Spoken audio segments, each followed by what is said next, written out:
The Choir of the Damned.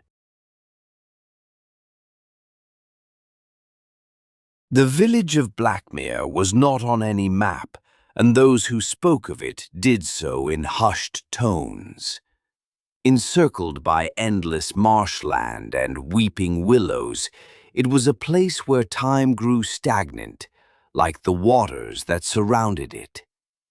Fog clung to its crumbling cobblestone streets, and the church bell had not rung in a decade.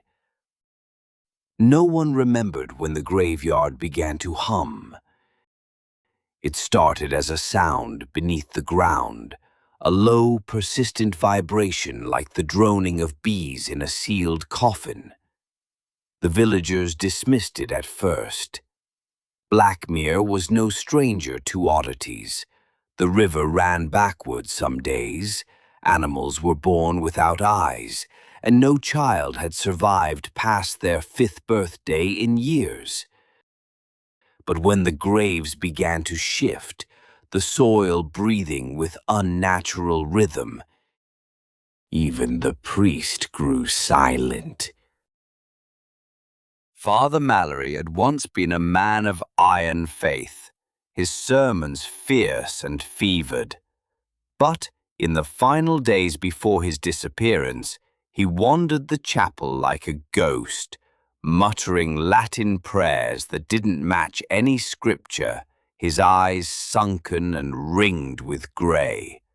The last anyone saw of him, he was hammering shut the church doors with rotting wood and rusty nails, whispering, "We mustn't let the choir out." It was autumn when the dead finally rose. It began with the grave of Seraphine Elwell, the former organist. She died in the middle of a hymn, collapsing mid-note during the All Souls' Day service.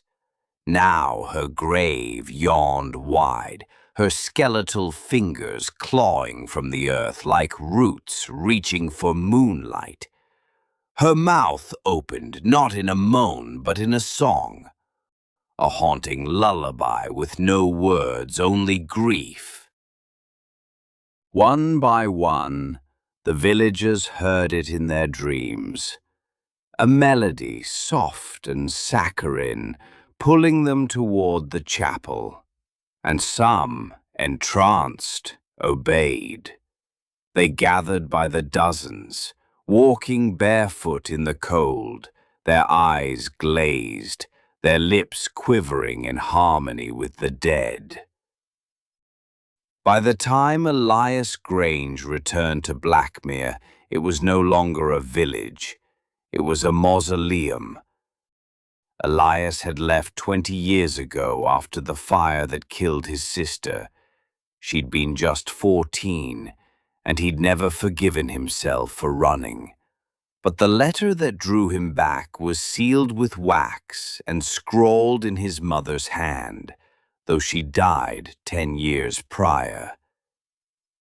"They're singing again. I hear your sister's voice." He arrived just after dusk. The marshes were bloated, the sky bruised with storm clouds. Blackmere smelled of mildew and rot, and the streets were empty. Houses stood with doors ajar, candles flickering inside as though just abandoned. He called out for anyone. No answer but the crows. Then, from the chapel hill, came the song. He climbed the hill slowly, drawn like a needle to a magnet. The chapel stood in silhouette, its bell tower fractured, the stained glass windows opaque with dust and dried blood.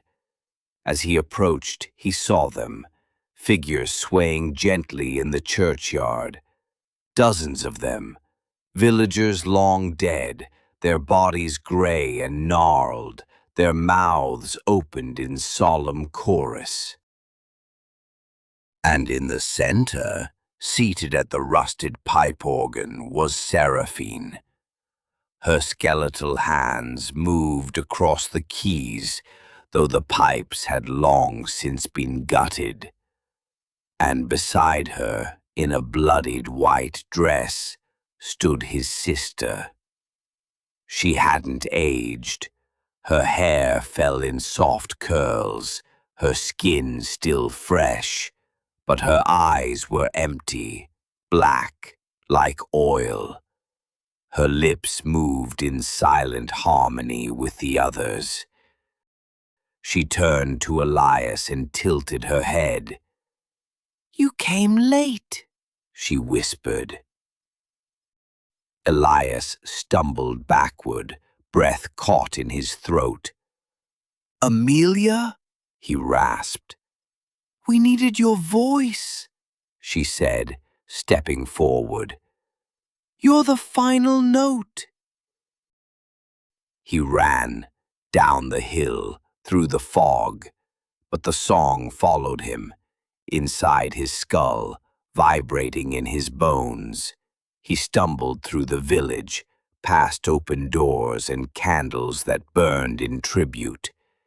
He heard whispers from the empty homes. "Join us. Join us. The harmony is broken."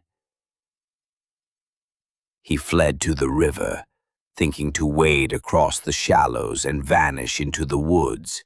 But when he reached the water, he found them, more of the dead, standing ankle-deep in the current, their mouths agape, heads tilted skyward. The song swelled around him, no longer music, but an ancient incantation, primal and divine. He collapsed on the bank, hands over his ears, weeping. And then, silence. Elias awoke inside the chapel. The pews were filled with the dead, some fleshless, others nearly whole. Seraphine stood at the pulpit, Amelia beside her, and all turned to Elias. "You left us to burn," Amelia said. "But fire doesn't kill the soul. It only purifies it." Seraphine nodded. "We are the choir of the damned, and every choir needs a cantor." Elias tried to scream, but his voice betrayed him. His throat burned as if he'd swallowed embers. He felt his tongue move without command. He stood, arms rigid, lifted by invisible strings, and his mouth opened. And he sang. It was a perfect note, a mournful rising tone that filled the rafters and shook the stained glass until it wept. Below, the dead stood in ovation. From that night forward, the song never stopped. The people of Blackmere, both living and not, wandered the earth as the choir spread. Wherever they sang, others joined, drawn by melody, trapped by sorrow.